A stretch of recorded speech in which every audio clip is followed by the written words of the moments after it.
Lákọ̀ọ́kọ́ ká tó tẹ̀síwájú ẹ jọ̀wọ́ ẹ bá mi tẹ subscribe button ọwọ́ tẹ́ fi ń tẹ subscribe button ọwọ́ náà ẹ̀ ní fi gbọ́mọ sí i.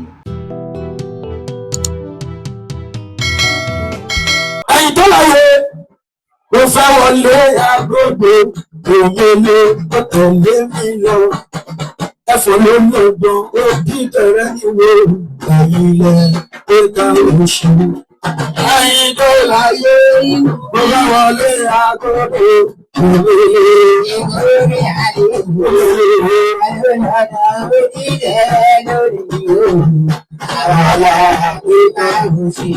àwọn ẹ̀yin tó láyé mo fẹ́ wọlé agogo lórí wa ẹ̀fọ́ ló lọ́gbọ̀n ó bí tẹ̀rẹ́ níwò ẹ̀yìn ilẹ̀ ó ká oṣù. tó láyé mo fẹ́ wọlé agogo òmìnira tó bí adé àfàlẹ́ dàda ó bí tẹ̀rẹ́ lórí wa àwàlà àgbéká oṣù. alákìní àríkẹ̀kùn awó ọba lọ́ọ̀dún pẹ̀kùn ọ̀pẹ̀rẹ̀ mọ́sí ó fi bàtà fún jí agírí lọ. àṣebà fọ́bọ̀ ní ọgbọ̀ ògbó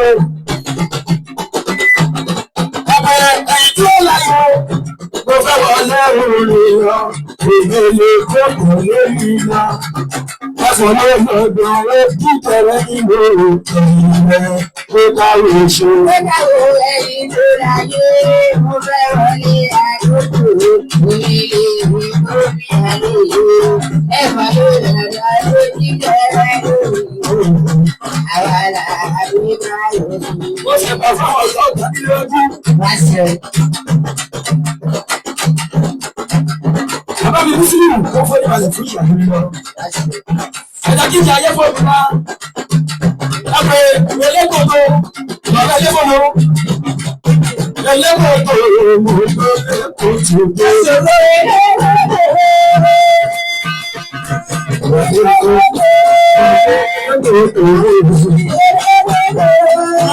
ìdílé wàlẹ̀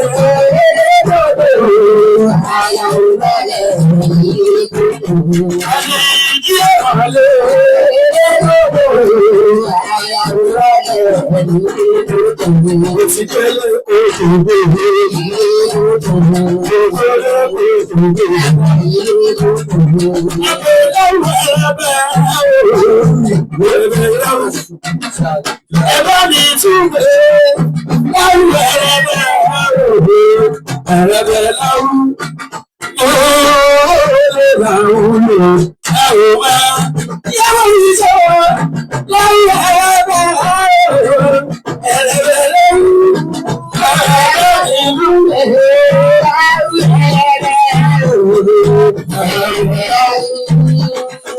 ayé ilé láwù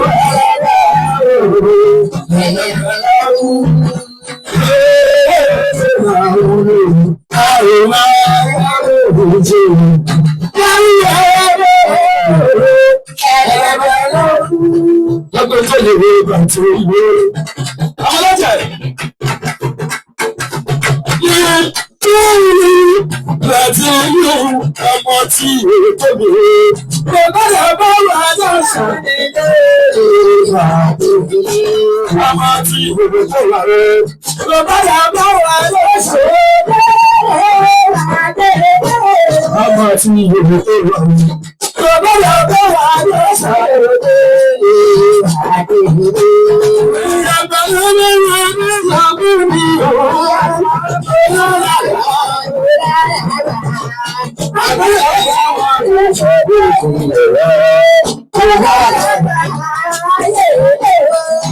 Àgbàlú ọmọ tó ṣe tó ìwé.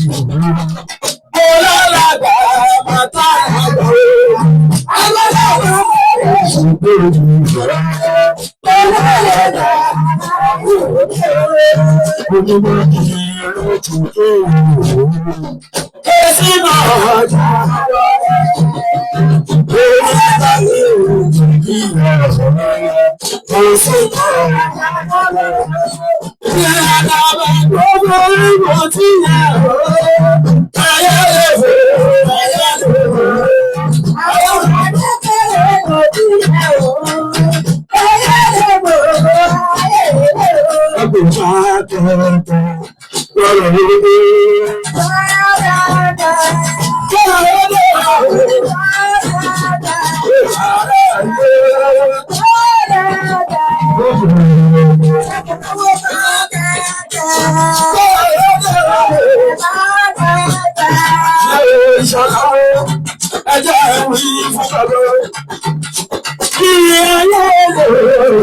ọjà olera ẹ bá wí fún wálé ọjà sọfẹ gbogbo sí dábàdà ọjà olera ẹ bá wí wálé ìwé ayé lóore olera ẹ bá wí wálé àbí ẹsí náà ọjà olera ẹ bá wí wálé ọjà sọfẹ gbogbo sí dábàdà.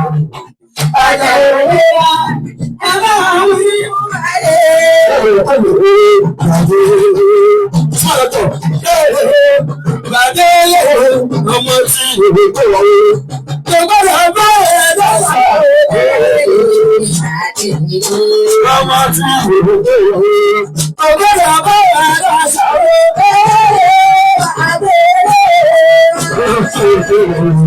Gbọ́dọ̀ bá ẹ̀dá sáré. Ọmọ tí ìwé tó wọlé gbọ́dọ̀ bá ẹ̀dá sáré.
Àbí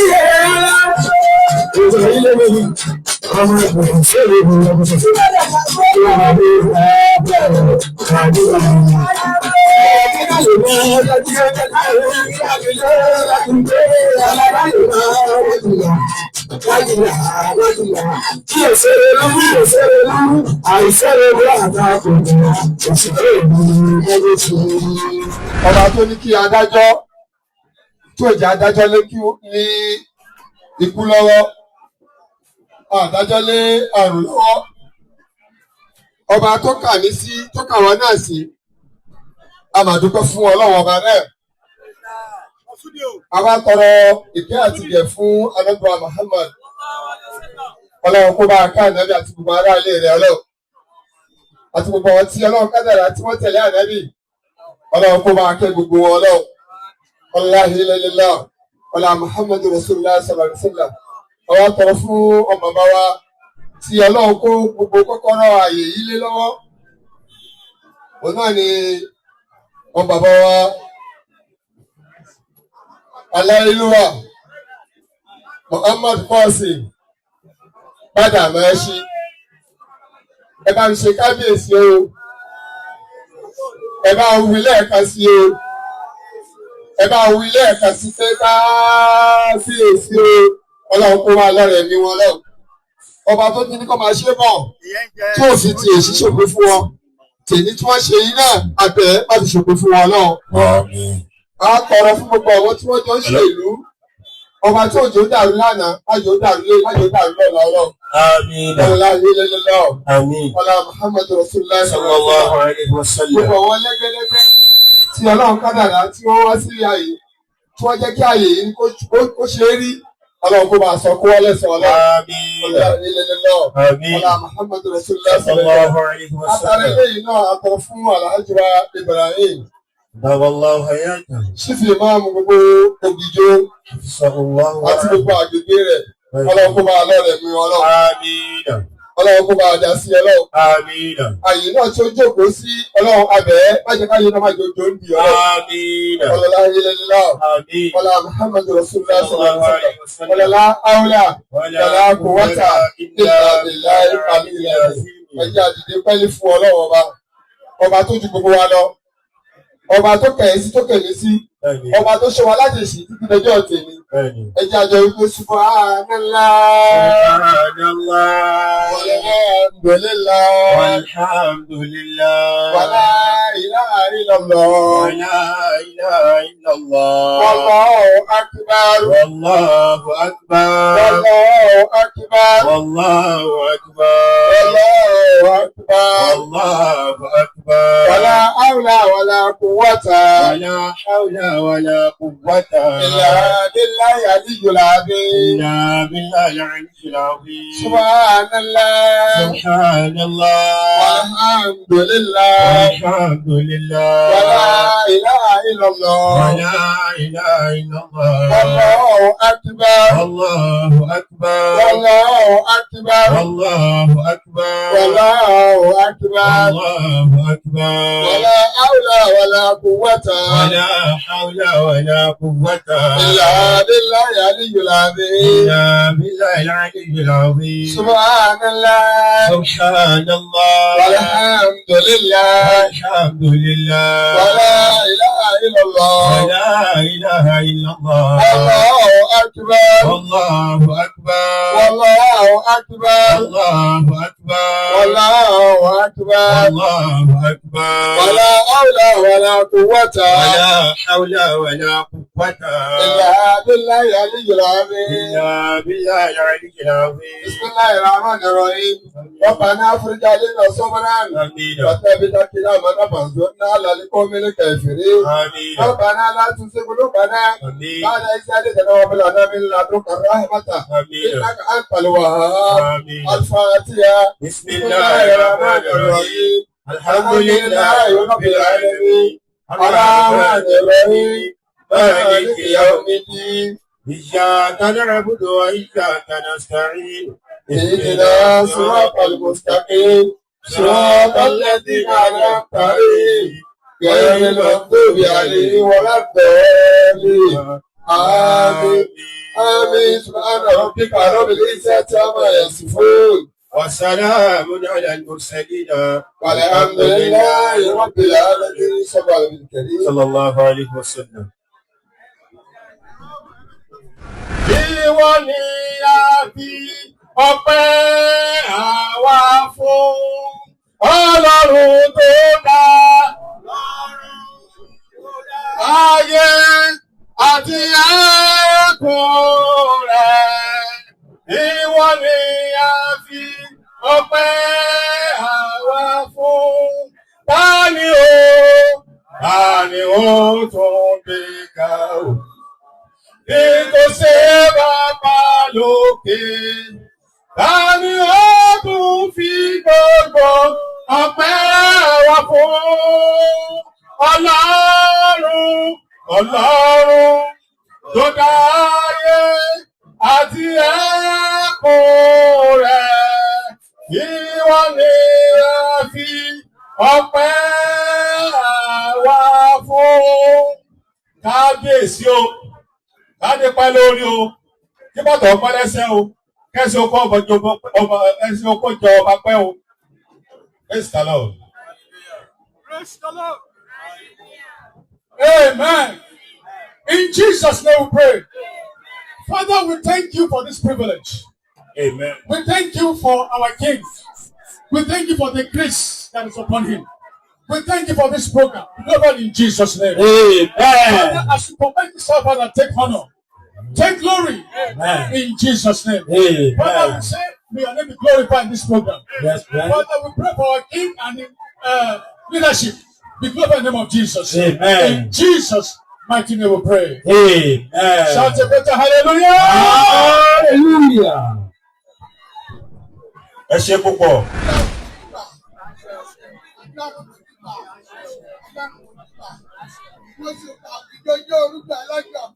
Ìbáṣẹ. Ìbáṣẹ. Ìbáṣẹ. Ìbáṣẹ. Ìbáṣẹ.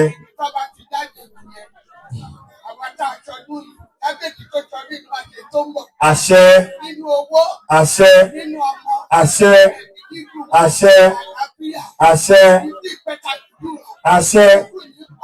Àṣẹ. Àṣẹ. Àṣẹ. Àṣẹ. Àṣẹ. Àṣẹ. Àṣẹ. Àṣẹ. Àṣẹ. Àṣẹ. Àṣẹ. Àṣẹ. Báwa. Bẹ́ẹ̀ni. Báwa. Àṣẹ. Àṣẹ. Àṣẹ. Àṣẹ. Àṣẹ.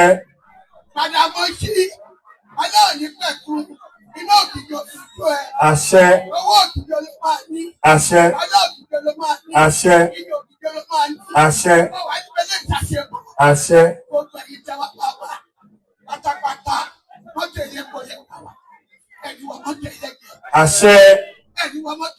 Àṣẹ.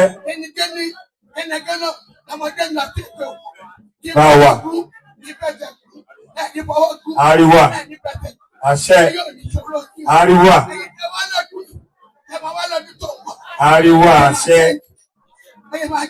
Àṣẹ. Today is Sunday 14th June 2026.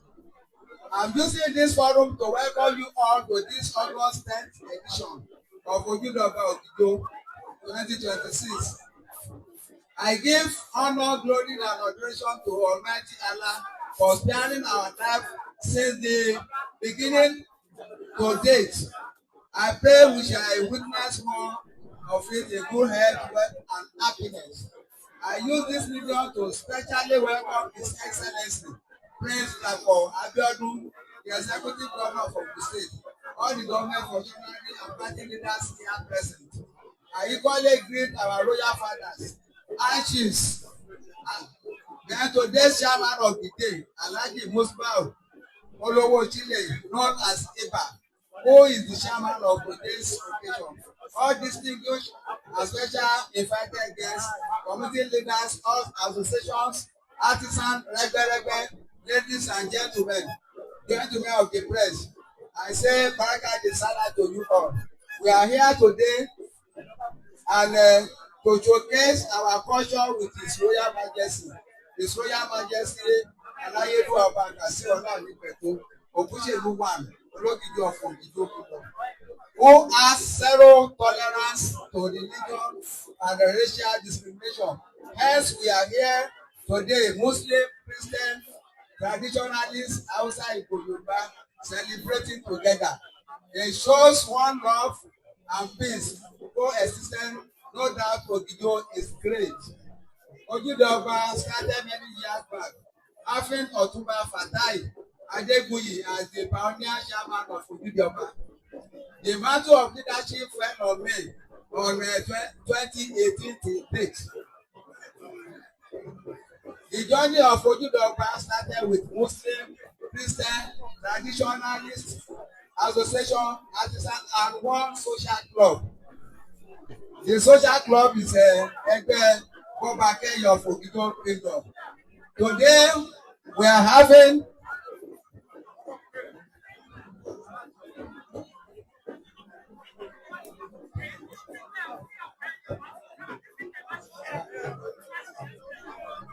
the journey of Ogido started with Muslim, Christian.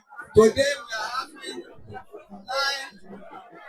9 Ẹgbẹ́rẹ́gbẹ́s known as Ẹgbẹ́ Bọ́bakẹ́yẹ, Cedars Elite Club, Ẹgbẹ́ Tọ́balàṣẹ, Ẹgbẹ́ Bọ́baníyì, Ẹgbẹ́ Bọ́bàṣèlú, Royalties Ladies Club, Golden Superior Golden Ladies Club, Ẹgbẹ́ Bọ́bàdára.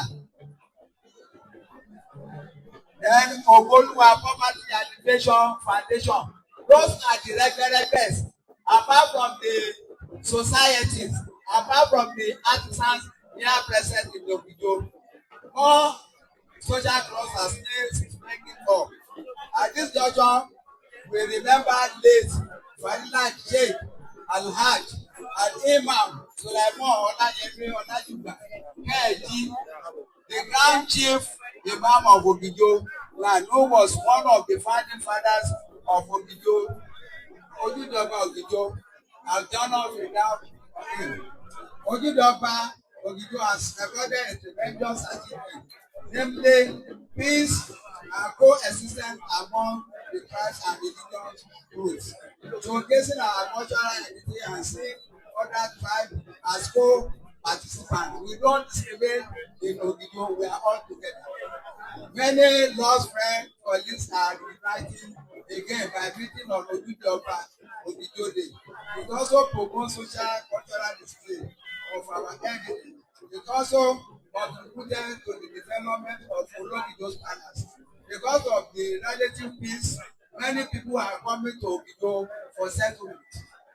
We appeal to Ogun State to extend the hand of fellowship to Ogido and its environment by providing more third roads and other infrastructural amenities befitting Ogido and its environs as an industrial community of Ogido State. I sincerely welcome you all, wishing you happy celebration and peaceful journey. Mercy back to our various destination. Ogido Jorupe, Ogido Jorupe, Jorupe Agbekobowa. I thank you all and God bless you. Àṣẹ bá fún bàbá ní àṣẹ tó rẹ̀ dáadáa. Gbèròdé, ọ̀gá wa dé. Please, Yes, ìwọ́wọ̀. ladies and gentlemen, welcome Femi Jackson on stage. Please, in the next 5 minutes, Fẹ́mi Jackson. Femi Jackson on Fẹ́mi stage. Jackson Ogido ni. Jackson to Ogido ni.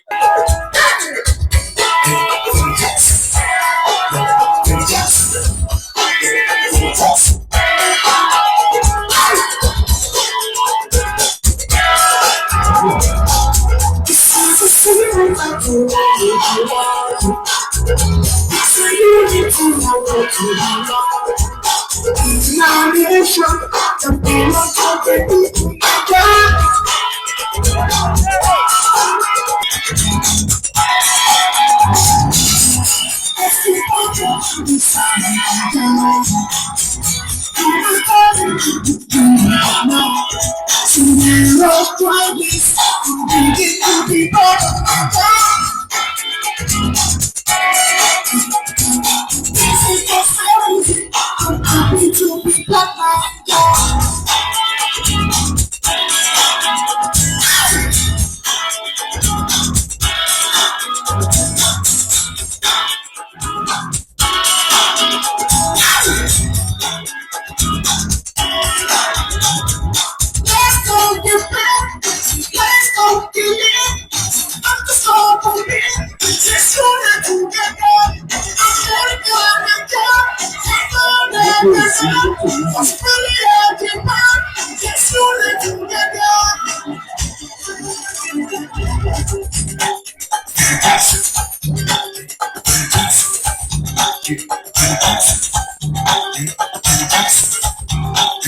Gbogbo iṣẹ́ tí ẹ̀dá bá ti ń ṣe sí òkú ti sílẹ̀.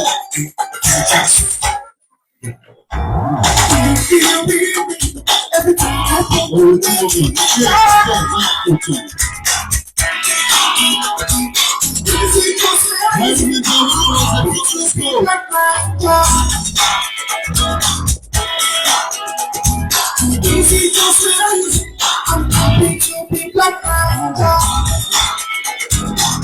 Ọ̀nà òbúkọ́ ìdíṣẹ́ ẹjọ́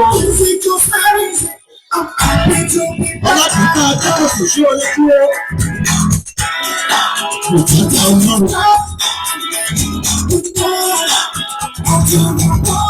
Ìjọba ọlọ́run ọlọ́run. Ọjọ́ ìwọ́n ní tẹ́kùnrin yìí máa kọ̀wé. Bí òṣìṣẹ́ nípìn.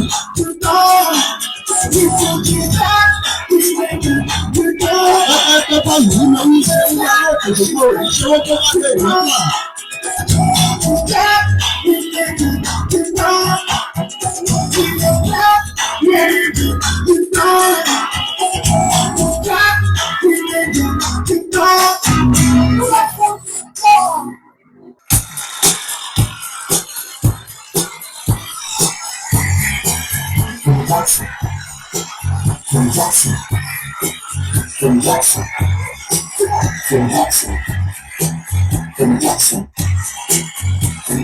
Wọ́n fi kúkẹ́ bá mi. Ṣé wọ́n yí sì sá? Gbogbo iṣẹ́ tó o bá ti ń ṣe pọ̀ kó tó tẹra mọ́. Àwọn ọmọ ìtajà sì náà ṣe bẹ̀rẹ̀ rẹ̀. It's my name. Empty. It's my name. You know that I'm the one. Forget my song. My song. They say that I'm the one. Not my song. God bless you, my brother.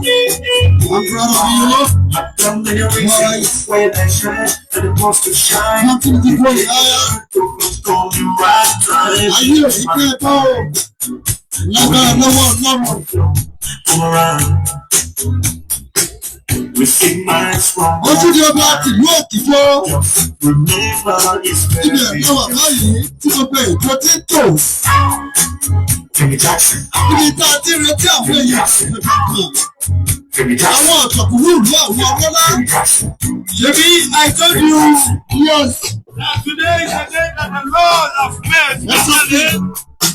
For all of the souls that Wọ́n ṣe máa dé lù. My name. Congratulations ìjọ. It's my name. You know that I'm the one. Congratulations. My song. They say that I'm the one. You love my song. In the next few minutes.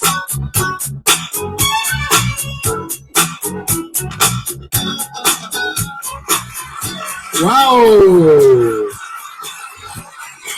That's very impressive. Gbogbo àwọn àfáà àwọn bàbá tí wọ́n wà lórí ìjókòó. Bàbá, ó kì í sà. Ẹ pẹ̀ fún wa gbogbo àwọn ìmáàmù tí mo rí lórí ìjókòó yìí. Ó kì í ẹ káàsán o. Ó kì í sà. Ẹ pẹ̀ fún wa. Bàbá ọlọ́dà mo kì í sà. Mo kí kábíyèsí aláyélúwà lóbìjọ tìlú Ògìjọ tí mo fi tọ̀wọ̀tọ̀wọ̀ tìlú Ògìjọ dárúkọ wọn. Ọba Kazeem Gbàdámọ́sí Ògúnṣèlú wa ìyálọ́jà lóògìjọ mo kì í sà. Bákan náà mo ní sálẹ̀ mọ́ kí màmá wa ìyájà ìyá abúlé ìkàsán. Káwọn yìí mọ̀ ń jẹ́ akérèlé lórúkọ bàbá mi. Ẹ ṣé. àwọn bàbá tí wọ́n po yẹn sí wa lẹ́nu nìyẹn bàbá èmi Ọlátúbọ̀gùn láṣẹ lẹ́nu ẹ túbọ̀ máa pẹ́ fún wa o. Ọmọ ìjọ Ìgbò náà wà ọmọ pé ẹgbẹ́ wa bí ọmọ bàbá Kírun wá Kóngírò. fún Kírun ní. àbí Kírun láì sí bàbá Kóngírò. Ẹ fi sùúrù. ṣe pọ̀ adúpẹ́ náà gbogbo àwọn tí a ti wà ń kalẹ̀. bí pati ṣe tóbi tó Ankara lẹwọ. Ankara lẹwọ ó lágbára ó lágbára o sọ pé kò bá kí ni wọ́wọ́. Please. Yes wọ́wọ́. Akíẹgbẹ́ Carpenter Association. nísòrò a kí gbogbo àwọn ẹgbẹ́ lólu yẹn mú. Ẹni tó ń yà ká. Photographer lólu yẹn mú. Olùyẹ fọ́tò ní photographer. Photographer association. Wàláyé ẹ káàbọ̀ sí àríwá náà. Oh, the electrician association. The electrician association. Akili. Wow.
Aláyélúwà ọba Babátúndé Àjàyí Àkárìbò. Ẹ jẹ́ ká wà lórí ìdílé dúró. Ẹjọ́ tí wọ́n ṣe ń wọlé ẹ jẹ́ ká bá dìde ká bá wà lórí ìdúró. Ẹ jẹ́ ká wà lórí ìdílé dúró. Aláyélúwà ọba Kàsí ọlọ́run nípa gbogbo ẹ̀rọ mọ̀ sí Òkúṣẹ́nu one olókìjọ ògidó. Kábíyèsí o kábíyèsí let us be on our feet to celebrate the arrival of the Àkárìbò of Ramadan. His Royal Majesty, His Royal Majesty, Babátúndé Àjàyí, CFR. Ọ̀dọ̀fin Ìkòròdú.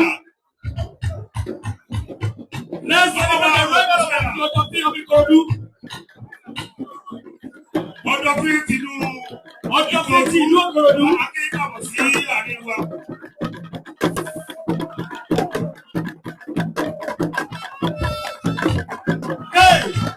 Aishi, Kofi, Adewumi, Owusoya, Sam, ní ọmọ Nàìjíríà, ní ọmọ fi Ìkòròdú, bàbá ìfẹ́ pípọ̀, ọ̀sán ìgbàgbọ́, àwọn sẹ́yìn, àwọn tó tọ̀, kò sẹ́ni tó yọ lọ́jọ́ náà, ní bàbá ọmọ ọ̀rìnlẹ̀ pípọ̀, Aishi, Kofi, Adewumi, Owusoya, Sam, sí àgbàgbọ́ Nàìjíríà, ní ọmọ fi Ìkòròdú.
ilé rúfọ́ ọba tó ilé ìyọ̀pọ̀ ní ọba tó ọba èkó.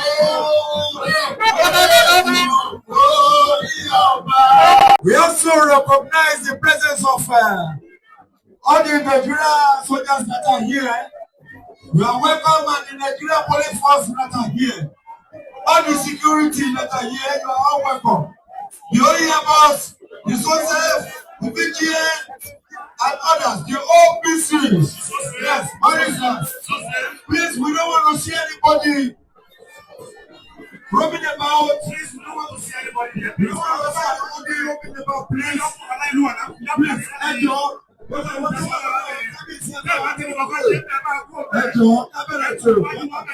Kábíyèsí, you are welcome again and enemy. Ẹ jẹ́ kí gbogbo àwọn tó wà níwájú àwọn èèyàn jàǹkànjàǹkàn pàápàá jùlọ níwájú àwọn kábíyèsí tí wọ́n fún òṣìṣẹ́ wa ẹ̀yìn sísẹ́rìtì wa bóyá iṣẹ́ ti bẹ̀rẹ̀ báyìí ẹ̀jọ̀ wa.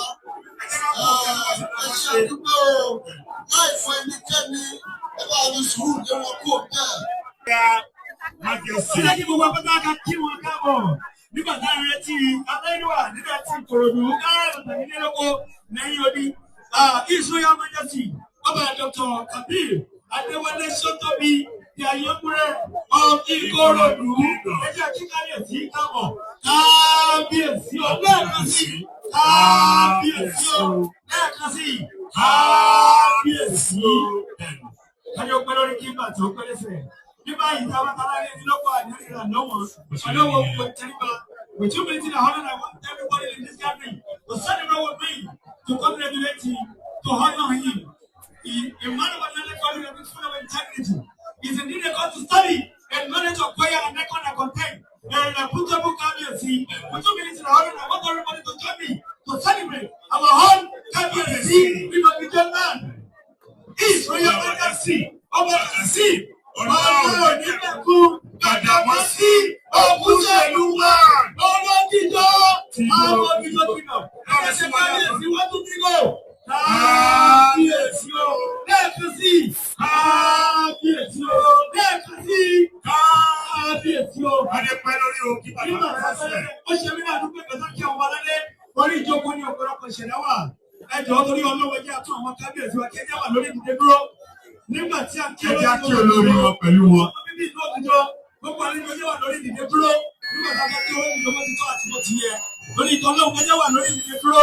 Gbogbo ẹ̀dá tí ò bá ju ọlọ́run tí ò ju àwọn aládé lọ. Ẹ jẹ́ kí gbogbo wa ìdílé dúró. Yàtọ̀ fún àwọn ọmọládé gbogbo ìjòyè ọlọ́kìjọ wà lórí ìdílé dúró. A gbọ́dọ̀ jókòó. Kábíyèsí His Royal Majesty. Nígbà yìí gbogbo pátá ṣáàtì wà lórí ìdílé dúró. Màmá sọ́ra dẹ̀ fún àmì tó dáa. A jẹ́ kí àwọn aládé ó ṣe ká kí wọn báyìí. It is very important to be on our feet for the proper recognition. Number one, ní gbogbo ilẹ̀ ẹlẹ́mà ní ti lé kókó.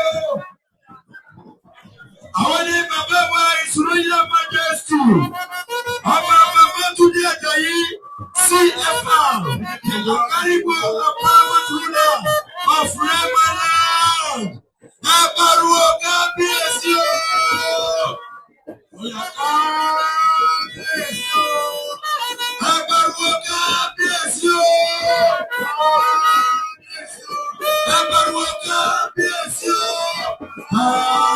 Kábíyèsí o.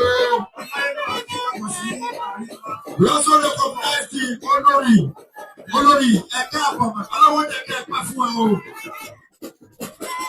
Yes, we are proceeding on.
Ọba Gírẹ́nì Ọmọbọ́lá Òdúwáyé. Ó ní kò jẹ́gẹ́ ti inú kò jẹ́gẹ́ nínú ẹṣẹ́ pọ̀ nígbàmọ̀ sí àárín. Kábíyèsí o. Agbára kí ọba Israẹlis, ọba Olúṣèyí, fún ìdí Ògúnṣọlá, sọ́yìn ẹ̀wà, Ayọ̀pẹ̀rù àti Ọ̀pọ̀ àti kábọ̀ sí. Àríwá kábíyèsí o. Àwọn lọ́balọ́ba àwọn olóyè náà tí wọ́n tẹ̀lé wọn wá. Àtẹ̀yẹ olórí ẹ̀ tẹ̀lé wọn. Ẹ káàbọ̀, a lè kí àwọn lẹ́gbẹ́lẹ́gbẹ́ tó ti wà bí lọ́kùnrin lóbìnrin. Ẹ gbogbo ẹ̀yẹ ẹgbẹ́ tó ti wà bí. Àkú ìdánwò ẹni o. Òkìjọ akínkàbọ̀ sí àárín wa. Ẹ káàbọ̀. Ọbátúndé Ọ̀ṣínámọ̀ akínkàbọ̀ sí àárín wa. Ẹ káàbọ̀ o. Láìgbàgbé ọ̀gbẹ́ni Ọ̀dí Lúà akínkàbọ̀ sí àárín wa. Ẹ káàbọ̀ sí àárín wa. Àti ní lọ́dún yìí, a tún ní ilé ìṣẹ̀lẹ̀ parí. Adé gbogbo ètò wa ó ṣe bẹ́ẹ̀ ó ti bẹ̀rẹ̀ ó tẹ̀ síwájú torí àkókò wa. Ẹni ẹ̀ bá ti di ìwé ètò tó wà lọ́wọ́ yìí. Go and get it, it's just 1,000 naira only. 1,000 naira, 1,000 naira. Check the item 9. Item 9 ìpele kẹsàn-án. Láti bẹ̀rẹ̀ báyìí. Nice traditional display. Àwọn tí àwọn àjọ ìjọ ìbílẹ̀ náà. Ìlú ògùn fún ara ìwé kan bẹ̀rẹ̀. Ìrìnlẹ̀ ṣe ń lọ́pẹ̀lẹ́ ìkàbíyèsí. Ògùn gbọ́dọ̀ bẹ̀rẹ̀ lọ́pẹ̀ lọ́pẹ̀ lọ́pẹ̀ ògùn gbọ́dọ̀ bẹ̀rẹ̀ lọ́pẹ̀ lọ́pẹ̀ lọ́pẹ̀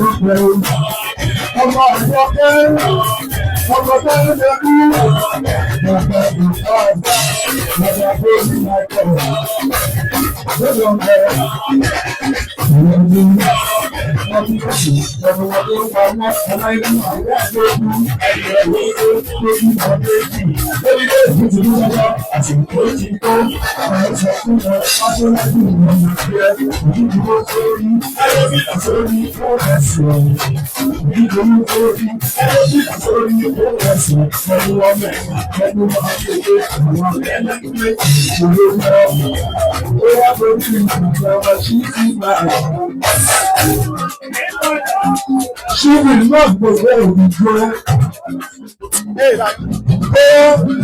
Èyí lọ́wọ́ ọ̀pọ̀lọ́ ni, èyí lọ́wọ́ ọ̀pọ̀lọ́ ni. Ẹni tí ò gbé wíwá máa kú ìyá ẹ̀yí bá ọ̀run.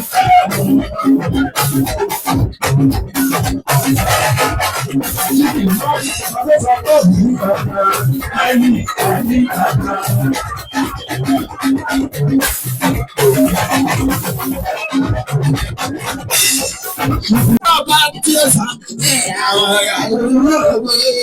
Ẹgbẹ́ fojú padà ọba lójú ní àwọn ìyàwó olóògbé. Ẹni bẹ́rẹ̀ wọn tí ó sá àwọn ìyàwó olóògbé. Olóṣèlú kò ta àbúrò tìǹbù.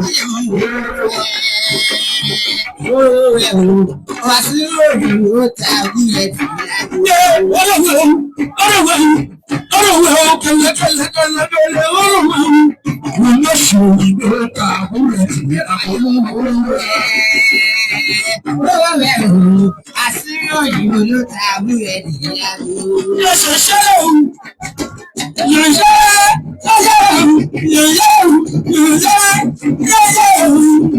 Oníṣègùn ṣe rere fún yóò Parí òfin sẹ́rẹ̀. ìṣègùn ṣe rere fún Òfin sẹ́rẹ̀. oníṣègùn ṣe rere fún Òfin sẹ́rẹ̀.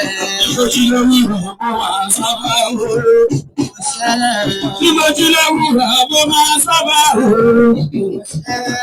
Bàbá mi gbà máa ṣe o. Ẹnu tó fọ́ bá wá. Ẹ̀yin ẹ̀kú yìí lè tó. Ẹnu tó fọ́ bá wá wá. Bàbá mi gbà máa ṣe o. Lọ́wọ́lọ́wọ́. Àṣírí ìwà òní tú. Bàbá mi gbà máa ṣe o. Bàbá mi gbà máa ṣe o. Kábíyèsí onígbogbo.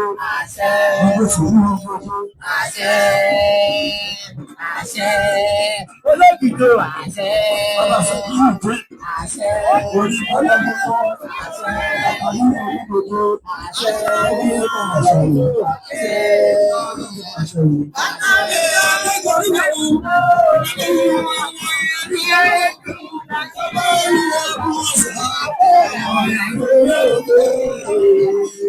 Àwọn ìyàdó olówó gbé. Lágbára owó tí yóò sọ̀rọ̀. Àwọn ìyàdó olówó gbé. Gbogbo ṣòyìn ìbò àbúrò owó ìkẹ́ owó. Gbogbo ṣòyìn ìbò àbúrò. Lọ́yọ̀ òwú, àjàgbé ìdòwú, mo ti dáwé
Chief Nawal. Yes.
She means the Muslim community should follow. Gbogbo àwọn àjọ Mùsùlùmí ká tẹ̀lé wọn. The Muslim Àwọn ògìjọ indíjì ló follow síwájú. them. Àwọn ògìjọ indíjì àwọn ọmọ bíbí ìlú ògìjọ ló síwájú. Then the Muslim Àwọn ṣẹlẹ̀ community fún should follow them. wọ́n tẹ̀lé wọn. A lọ kí kábíyèsí gbogbo tó wà ní kálẹ̀. Kí àwọn ti tẹ̀lé association ògìjọ tó tẹ̀lé wọn. The Muslim community should follow. Muslim community should follow them. Should follow as well. Muslim community ní Tìjàníà ẹ tẹ̀lé àwọn ògìjọ indíjì báyìí bá ṣe lọ kí aráyéwà gbogbo tó bẹ ní kálẹ̀. Títí àwọn lọ́balọ́ba tó wà kálẹ̀ lónìí. Ìtẹ̀síwájú international market tó tẹ̀lé àwọn Ìtẹ̀síwájú community. international market should follow the Muslims. Bá ṣe lọ kí àwọn ládéládé tó bẹ ní kálẹ̀ látọ̀rí bá mi. His Royal Majesty Ọba Babátúndé Àjàyí CFR Ìgbẹ́jọ́ Babátúndé Òprémọ́lá.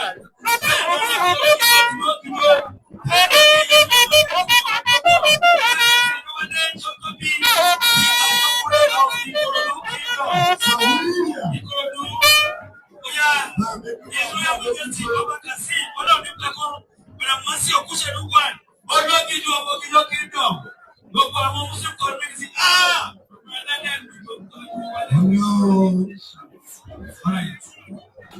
bẹ́ẹ̀ àwọn ẹ̀rọ tí lára àwọn òpómúlẹ́rọ́ nílùú ògìjọ.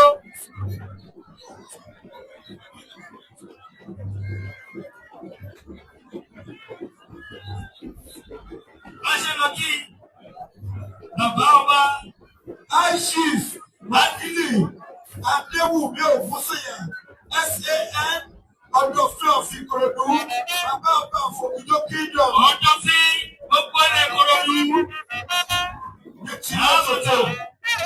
Bá ṣe lọ kí wọn. Nígbà yà wọ́n mọ̀ bíbí òdú ògìjọ lọ síwájú. Àwọn ọmọ ògìjọ ní ìdíje àwọn ni wọ́n síwájú. Ẹ̀sùn ògìjọ ojú orúfẹ́. Darí kábíyèsí darí ọkọ̀ ìlú. Ìbálẹ̀ ọ̀sán àbáfọ̀.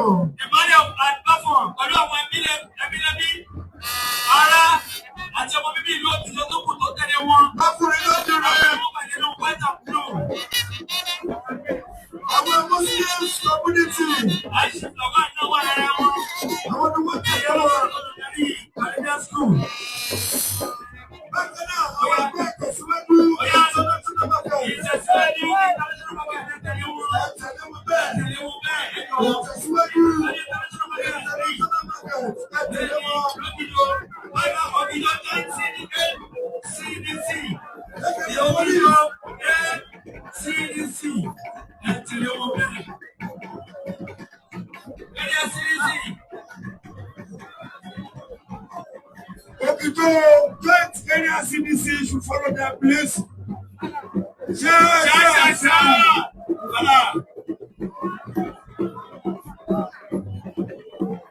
Please, ladies and gentlemen, welcome on stage and great Tempura.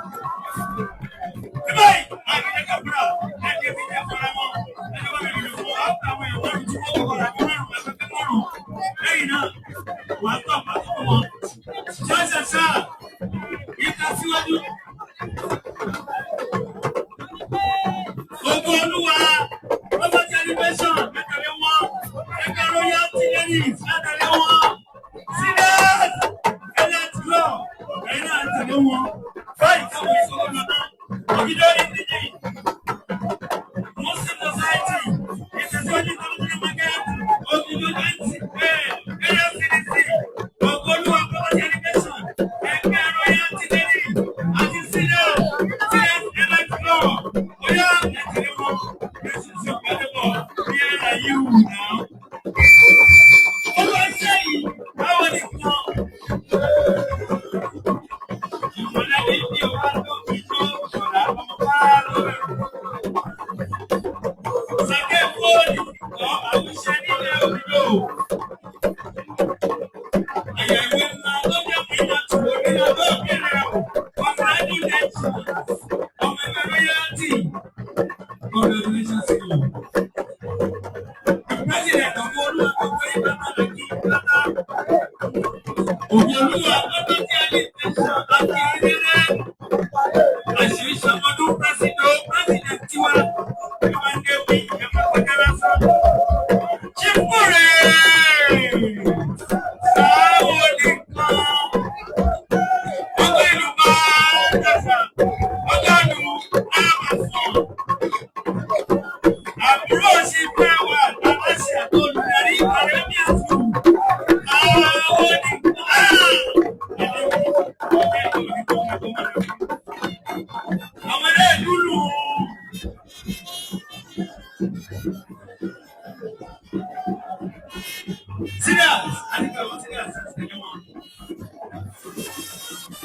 Àwọn sọ́ọ̀nì ìbẹ̀rẹ̀ ọ̀gàn fẹ́jọ́ ẹ̀tọ́rí ọ̀nà àìdó. Àkọjá náà tó yìí.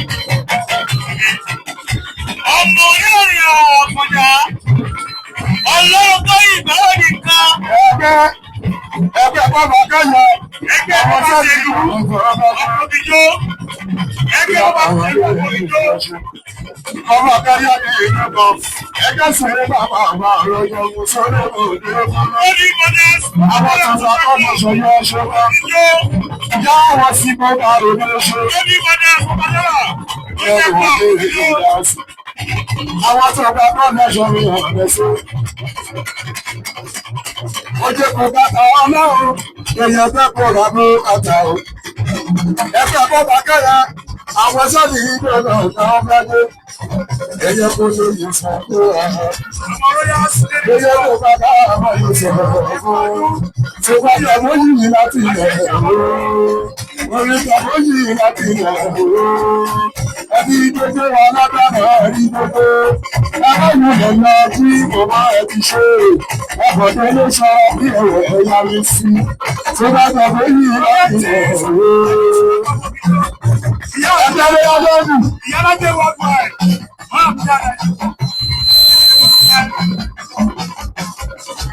Royalty Ladies Club of Okito. Ẹkú ọdún ẹkú ìrètò. Ẹgbẹ́ àdúrà méjì. Àwọn ọlọ́jọ́ náà.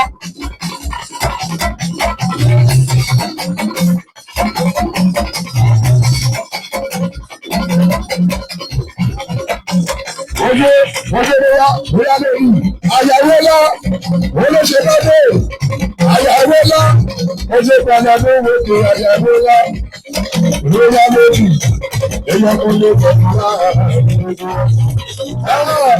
ọmọ ọlọ́jà àbí lọ́jà tí ló ṣe èyí lẹ́ àgbẹ̀dúgbẹ́ ọmọ ọlọ́jà àbí lọ́jà tí ló ṣe èyí lẹ́ àgbẹ̀dúgbẹ́ ọmọ ọlọ́jà àbí lọ́jà tí ló ṣe èyí lẹ́ àgbẹ̀dúgbẹ́ ọmọ ọlọ́jà àbí lọ́jà tí ló ṣe èyí lẹ́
Yam flour and the food.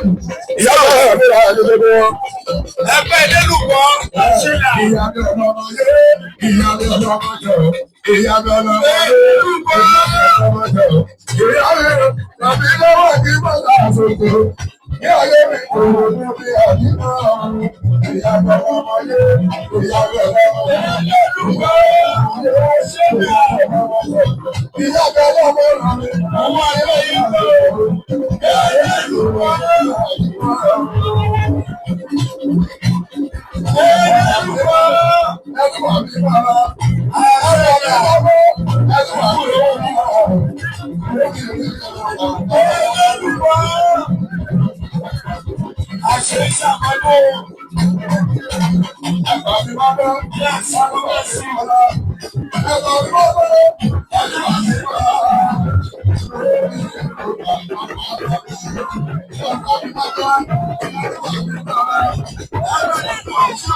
Yes, thank you very much.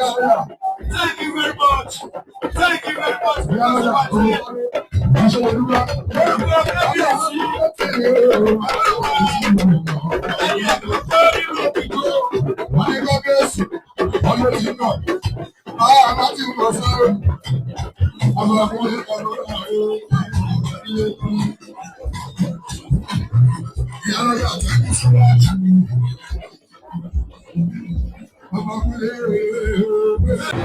Akíbàmí. Everybody, presentation for awards.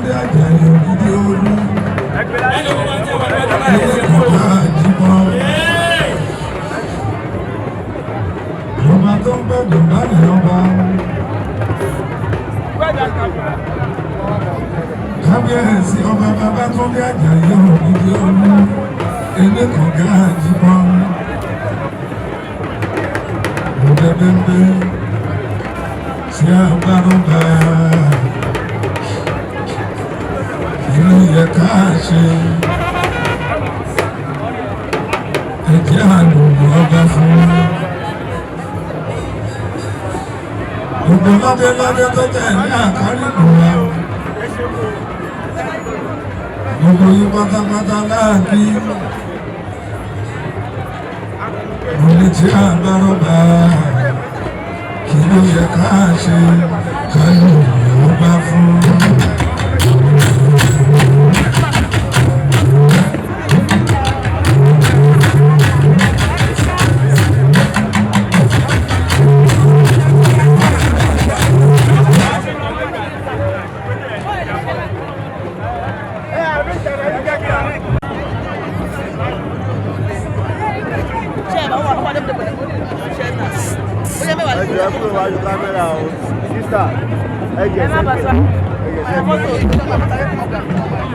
Èmi kan tí mo sábà kó lọ́gàn lọ́jà pátó kan. Èlé ìpè 1%. Ẹ tún sẹ́yìn díẹ̀.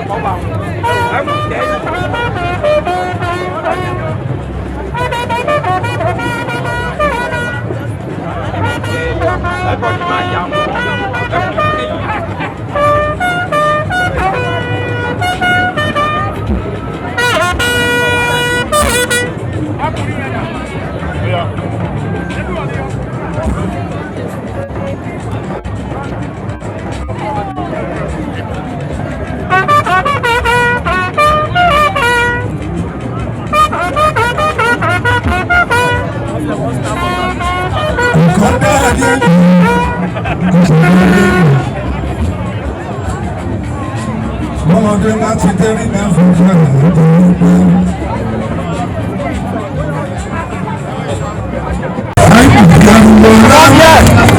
Ẹ máa pọ̀ báyìí.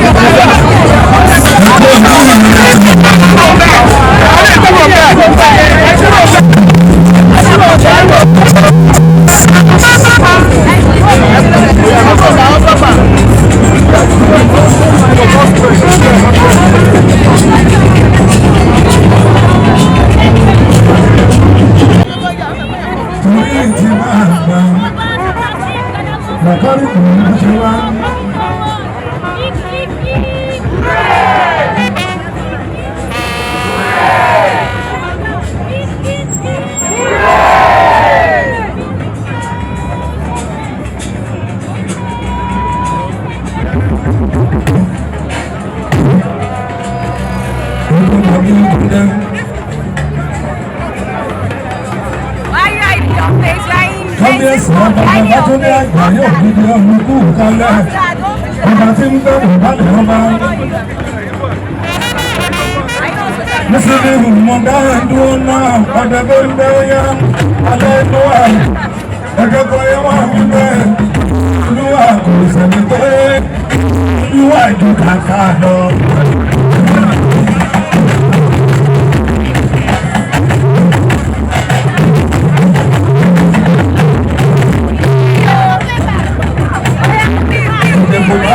Yeah.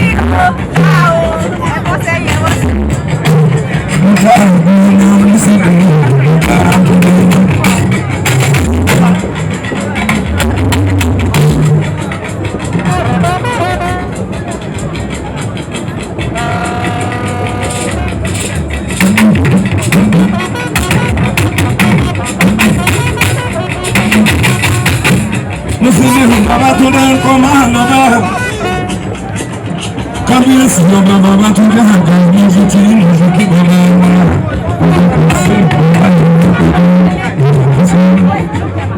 ìfẹ́ kúrò dé fún lọ́pọ̀ sọ pààrọ̀ ní gbàgbà ayé ìgbà ní gbàgbà.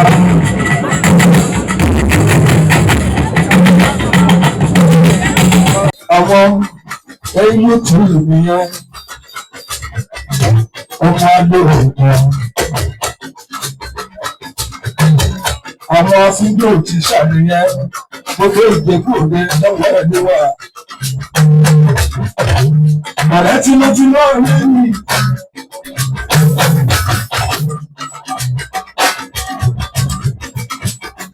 Kò máa lọ bẹ́ẹ̀.